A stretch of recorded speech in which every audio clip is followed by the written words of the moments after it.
আলাইকুম, সবাইকে স্বাগতম বাসস্ট্যান্ড চ্যানেলে। আশা করি সবাই ভালো আছেন, সবার পাখিও ভালো আছে।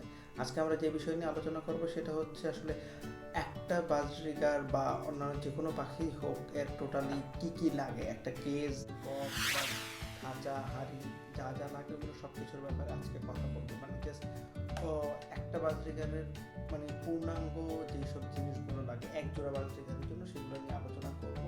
তো সাথে থাকবেন আশা করি, আর সম্পূর্ণ ভিডিওটি দেখবেন।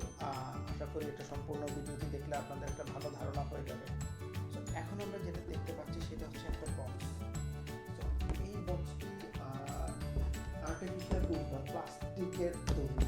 সো এটা 10-8 এরকম অনুপাতে আছে। সো এটার প্লাস্টিক বেছে নেওয়ার কারণ হচ্ছে প্লাস্টিকে আমি কিন্তু অনেকদিন ধরেই বলতেছি মাইটসের ব্যাপারে। মাইটস কিন্তু বাজরিগার যারা খামার করতে চান তাদের জন্য খুবই খুবই ক্ষতিকর একটা জিনিস, যেটা কন্ট্রোল না করতে পারলে আপনি বাজরিগার বা পাখিতে কোনো কিছুই করতে পারবেন না। সো সেই ক্ষেত্রে আমরা যেটা দেখবো যে আসলে কি ইউজ করলে মাইটসটা কম এফেক্টেড হয়। সো এখন আমি যেটা দেখাবো এটা প্লাস্টিকের বক্স। ও প্লাস্টিকে মাইটস এফেক্টেড হওয়ার চান্স খুব কম। আর প্লাস্টিকে যেটা হচ্ছে ডিসইনফ্যাক্ট ইউজ করার যে সিস্টেমটা সেটা খুবই ইজি, যেটা কাঠে অতটা সহজ না। সো আমি এখন শুরু করতেছি, আসলে সবাই সাথে থাকবেন। জাস্ট দেখেন এখানে বক্সটা খুলে ফেললাম, এখানে একটা ম্যাগনেটিক লক আছে।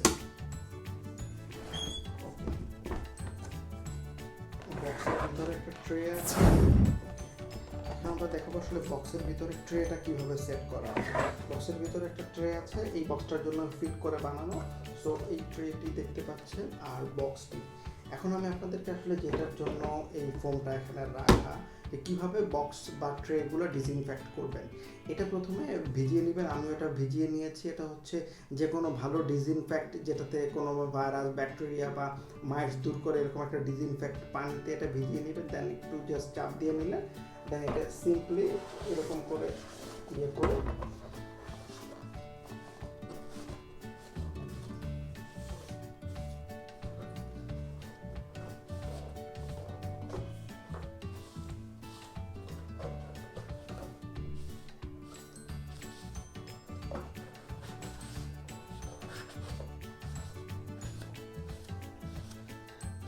ডিসইনফেক্ট হয়ে গেল ট্রে। দেন আমরা বক্সটাকে সেমভাবে ইয়ে করে নিব। বক্সের ভিতরে যে অংশগুলো আছে কোনোগুলো ওগুলো ভালোভাবে ইয়ে করে নিব, যাতে এখানে কোনো প্রকার ডিসইনফেক্ট হওয়ার চান্স না থাকে।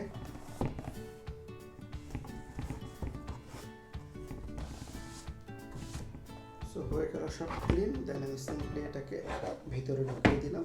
এভাবে ঢুকাইতে হবে, জাস্ট এই মাথাটা বাইরের দিকে থাকবে। হ্যাঁ, সো সিম্পলি আমি এটাকে জাস্ট ঢুকিয়ে দিলাম।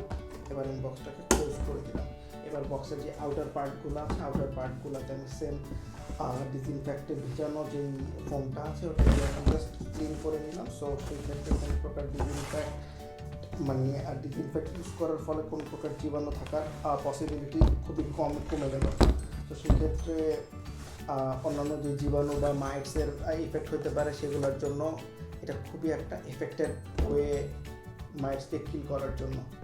সো এটা হয়ে গেল। এখন আমরা দেখাবো যে এটা কীভাবে খাঁচার সাথে ফিট করা যায়। সো এটাতে আরেকটা বড় সুবিধা হচ্ছে এটাতে কিন্তু 3 দিকেই মুখ আছে। আপনি যেটা এটা সামনে লাগাইতে পারবেন, ডান দিকে, বাঁ দিকে, আবার সামনে, যেভাবে খুশি ওভাবে এটাকে ফিট করতে পারবেন। সব দিকেই একই ইয়ে আছে। আর এখানে কিছু ছিদ্র করা আছে, 9টা ছিদ্র, যেটা দিয়ে আপনার ভেন্টিলেশন হবে। সো ভেন্টিলেশনের আরও কিছু ইয়ে আছে। এখানেও ছোটো একটা ইয়ে রাখা হয়েছে, যেটা দিয়ে আপনি টান দিলে এটা খুলে যাবে। তো এটা দিয়েও ভালো ভেন্টিলেশন হবে। সো এখন আমরা শুরু করবো আমাদের ফিট করা। ওকে, চলুন এখন আমরা সরাসরি চলে যাই আসলে কিভাবে এটাই বক্সে ফিট করবেন। সো এটা বক্সে ফিট করার জন্য আপনাদের যেটা করতে হবে, বক্সে যদি আপনারা প্রিডিফাইন করে খাঁচা বানিয়ে থাকেন সেক্ষেত্রে অটোমেটিক্যালি এটা লাগানোর জন্য জায়গা থাকবে। আর যদি না থাকে সেই ক্ষেত্রে খাঁচার একটি অংশ একটু কেটে নিতে পারেন এবং কেটে যে হুকগুলো আছে হুকগুলো দিয়ে এটা অ্যাটাচ করে নিতে পারেন। সো আপনার যেদিকে সুইটেবল হয়, ফ্রন্ট, ব্যাক, লেফট, রাইট, যেদিকে খুশি ওইদিকে আপনি এটা সেট করতে পারেন। এখানে আমি আরেকটা জিনিস দেখাচ্ছি আসলে পূর্ণাঙ্গ একটি কেজ কিভাবে সেট করতে হয়। একটি কেজ সেট করার জন্য আমি যেটা করেছি, এখানে খাবার দিয়েছি একটা প্লাস্টিকের বাটিতে। হয়তোবা ইন ভেরি নিয়ার ফিউচার আমি আপনাদেরকে কিসে খাবার দিবেন এবং পানি দেওয়ার জন্য কি ইউজ করবেন সেগুলোর ব্যাপারে আলাপ করব। এখানে পার্টস বা যেটা আমি দিয়েছি সেটা হচ্ছে একটা নিমের ডাল দিয়েছি, যেটা পাখির জন্য খুবই উপকারী। আর নিমের ডালে কোনো প্রকার পোকামাকড় হওয়ার সম্ভাবনা নাই, সো আমি নিমের ডালটা ইউজ করি। আর এখানে দেখেন একটা জাস্ট মাটির বাটিতে আমি কিছু গ্রিট দিয়েছি, আর গ্রিটের সাথে যেটা দিয়েছি কিছু চারকোল দিয়েছি, আর একটা ক্যালসিয়াম ব্লক দিয়েছি। আপনারা চাইলে ক্যালসিয়াম ব্লক ইউজ করতে পারেন, ক্যাটেল ফিশ বোন ইউজ করতে পারেন, কোনো সমস্যা নেই, বাট আমি সবসময় ক্যালসিয়াম যে ব্লকটা আছে সেটা ইউজ করি। আর এখানে অলরেডি আমি 2টা পাখিও ছেড়ে দিয়েছি, সো ওরা ওদের মতো করে ডিসাইড করবে যে ওরা কখন বক্সে বা ইয়েতে যাবে।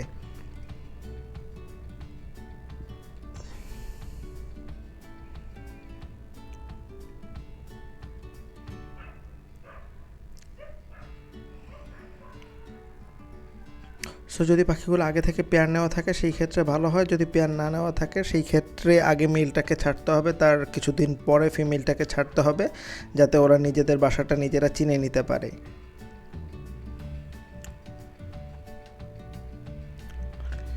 আর এই বক্সের জন্য আমার যেটা মানে সবচেয়ে বড় ধন্যবাদ দিতে হয় সেটা হচ্ছে বগুড়ার রুমেল ভাইকে। উনি এই বক্সটা আমাকে বানিয়ে দিয়েছে, বা আমি যে সাইজগুলো বললাম এই সাইজে আপনারা নিজেরাও নিজেদের মতো করে বানিয়ে নিতে পারেন, বাট আমার আসলে সময়ের স্বল্পতার কারণে আমি এটা নিজে বানাইতে পারি নাই, সো সেই ক্ষেত্রে আমি অর্ডার দিয়ে ওনার কাছ থেকে বানিয়ে নিয়েছি। আর ওখান থেকে নিতে যেটা সুবিধা হচ্ছে ট্রে, বক্স, তারপর হচ্ছে যে আউটার পার্টগুলো আছে এগুলো একসাথে পেয়ে যাই, সো এটা আমার জন্য খুবই ভালো একটা জিনিস।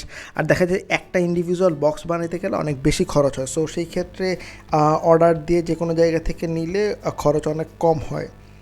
সো যদি কেউ বেশি কোয়ান্টিটি বানায় তাইলে সে নিজে নিজে বানিয়ে নিতে পারে, আদারওয়াইজ যদি কম লাইক আমার মতো এরকম 8, 10 বা 15 পিস লাগে সেই ক্ষেত্রে আপনারা কিনে নিতে পারেন, ওটা আপনাদের জন্য কস্ট ইফেক্টিভ হবে। So it's up to you যে আপনারা কীভাবে ইউজ করবেন, বাট আসলে আমার যেটা মনে হয় বক্স বেটার দেন হাঁড়ি। হাঁড়ি থেকে বক্স ভালো কাজ করে, সেক্ষেত্রে বেশি বাচ্চা একসাথে ওঠানো যায়, আর হয়তো বা কস্ট একটু বেশি, বাট বাচ্চাগুলো কমফোর্টেবলভাবে ওটাতে গ্রো করতে পারে। সো আমি বক্স ইউজ করি ইংলিশের ক্ষেত্রে সবসময়, আর অন্যান্য ক্ষেত্রে যদি প্রয়োজন হয় সেক্ষেত্রে হাঁড়িও কিছু কিছু ক্ষেত্রে ইউজ করি। সো আপনাদের যেটা কমফোর্টেবল মনে হবে আপনারা সেটা ইউজ করবেন, বাট আমি প্রিফার করি হচ্ছে বক্স। সো থ্যাংক ইউ সবাইকে ধৈর্য ধরে ভিডিওটি দেখার জন্য, আমাদের সাথে থাকার জন্য। আশা করি সবার ভিডিওটি ভালো লেগেছে। থ্যাংক ইউ সবাইকে। আসসালামু আলাইকুম, আল্লাহ হাফেজ।